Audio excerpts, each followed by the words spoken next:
Maradian 6027. Di sini saya akan menjelaskan materi praktikum silvikultur, yaitu tentang perbanyakan bibit dari putaran. Kita mulai dari latar belakang.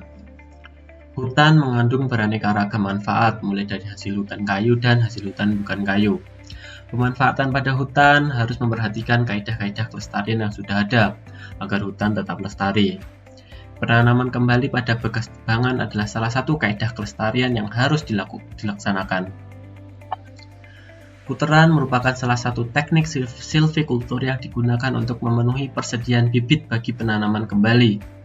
Putaran dilakukan dengan cara mengambil bibit dari persemaian maupun anakan alam yang tumbuh dari bawah tegakan. Cara tersebut dilakukan guna menghemat biaya dan waktu, karena untuk menghasilkan anakan yang siap tanam membutuhkan waktu yang lama. Perbedaan putaran dengan cabutan ada pada teknik pengambilan bibitnya, juga beberapa persyaratannya yang membedakan. Putaran dilakukan dengan cara mengambil tanaman tersebut sekaligus tanahnya, sehingga meminimalisir kerusakan sistem perakaran. Syarat yang perlu diperhatikan salah satunya adalah anakan yang diambil tingginya lebih baik kurang dari 15 cm. Sehingga sangat penting mempelajari perbanyakan bibit dari putaran, agar nantinya mampu menyediakan bibit yang berkualitas untuk hutan. Kedua adalah tujuan. Tujuan dari praktikum ini adalah pertama, dapat menentukan bibit putaran yang berkualitas bagus. Kedua, dapat melakukan proses pengambilan bibit dengan sistem putaran. Ketiga, dapat mengetahui tingkat keberhasilan putaran. Tinjauan pustaka. Menurut Abdillah tahun 1995, pengambilan langsung anakan dari alam dapat dilakukan dengan dua cara, yaitu putaran dan cabutan. Kedua cara tersebut mempunyai beberapa kelebihan, yaitu penghematan pada sisi biaya dan waktu. Karena untuk menghasilkan anakan yang siap tanam di lapangan membutuhkan waktu yang relatif lama dan biaya pembuatan persemaian yang tidak sedikit tentunya. Selain itu, pengadaan bibit dari biji juga terasa sangat sulit untuk beberapa jenis pohon, karena biji tidak dapat diperoleh setiap tahun dan waktu berbunganya tidak teratur. Menurut Napitulus 1987, kenapa menggunakan putaran adalah pengambilan anakan dari alam dengan cara cabutan selama ini kurang memberikan hasil yang baik, karena persen tumbuhnya kecil, yaitu hanya 20,83%. Hal ini disebabkan karena cara pengambilan tersebut mengakibatkan terputusnya sebagian akar tanaman. Dengan terputusnya akar tersebut, maka proses pengambilan unsur hara dan air tidak seimbang dengan proses metabolisme tanaman, sehingga disarankan menggunakan putaran karena mengambil sekaligus tanahnya. Menurut Dahlan tahun 1992, teknik putaran adalah pengambilan tanaman lengkap dengan tanahnya. Pengambilan tersebut dilakukan dengan cara menghujamkan golok atau pisau ke dalam tanah sampai kedalaman lebih kurang 20 cm, membentuk lingkaran sekeliling anakan yang akan diambil.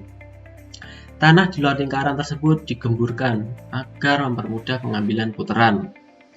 Anakan yang tingginya kurang lebih 15 cm yang tumbuh secara alami di bawah tegakan dapat diambil sebagai bibit putaran. Untuk metodologi kerja seperti digambar akan saya jelaskan di video.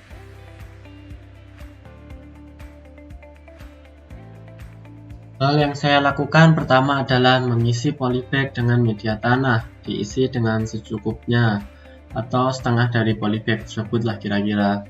Kemudian yang dilakukan adalah membuat putaran pada atau lingkaran di sekitar tanaman tersebut.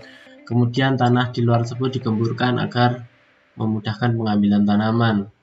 Tapi karena pada saat ini saya lupa untuk membasahinya, sehingga tidak saya basahi, dan tanah di sini sangat sulit untuk diambil.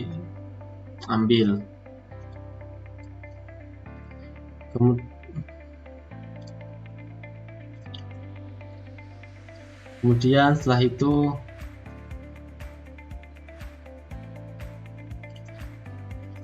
setelah semua itu tanaman dimasukkan ke dalam polybag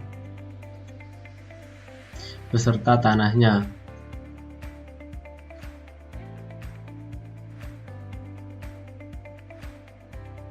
Tanaman yang saya ambil sudah terlalu panjang ukurannya, yang mana seharusnya adalah kurang dari 15 cm.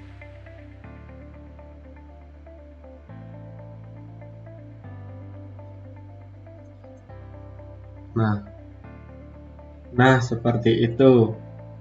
Namun pada hari kedua tanaman saya dibuang oleh bapak kos, sehingga saya ganti tanaman tersebut. Pembahasan. Tanaman yang saya pakai bandotan, memiliki nama latin Ageratum chonizoides. Menurut beberapa bacaan di internet, tanaman ini berfungsi sebagai obat-obatan, meskipun dia adalah gulma. Memiliki nama umum atau nama daerah bandotan, wedusan, dan babadotan. Tanaman bandotan, batang tumbuhan bandotan berbentuk bulat dan berambut panjang. Jika batang menyentuh tanah akan mengeluarkan akar. Daun berwarna hijau, bertangkai, panjang daun kurang lebih 1-10 cm dengan lebar 0,5-6 cm. Bunga pada tumbuhan bandotan tergolong ke dalam bunga majemuk, berkumpul 3 atau lebih, berwarna putih. Tangkai bunga terdapat rambut-rambut pendek. Buah bandotan berwarna hitam, bentuknya kecil dan mengandung banyak biji. Seperti yang saya katakan tadi, bahwa tanaman ini merupakan tanaman gulma bagi beberapa tanaman pertanian. Pada putaran yang dilakukan dengan mengambil bibit sekaligus media tanahnya. Setelah pengamatan selama 1 minggu pada tumbuhan bandotan tersebut, bahwa tumbuhan tidak mengalami pertambahan tinggi dengan tetap 18 cm dan jumlah daun tetap 20. Hal ini dikarenakan tumbuhan yang diambil sudah berumur dewasa atau sudah panjang, sehingga pertumbuhan meristem apikalnya mungkin sudah berhenti untuk sementara waktu dan mengalami penambahan atau penebalan diameter, yaitu meristem lateral. Juga waktu pengamatan yang sebentar, yaitu hanya seminggu. Namun pada akhir pengamatan tumbuhan bandotan tetap segar dan tidak layu. Kesimpulan, putaran merupakan teknik silvikultur untuk pengambilan bibit dengan menyertakan media tanahnya.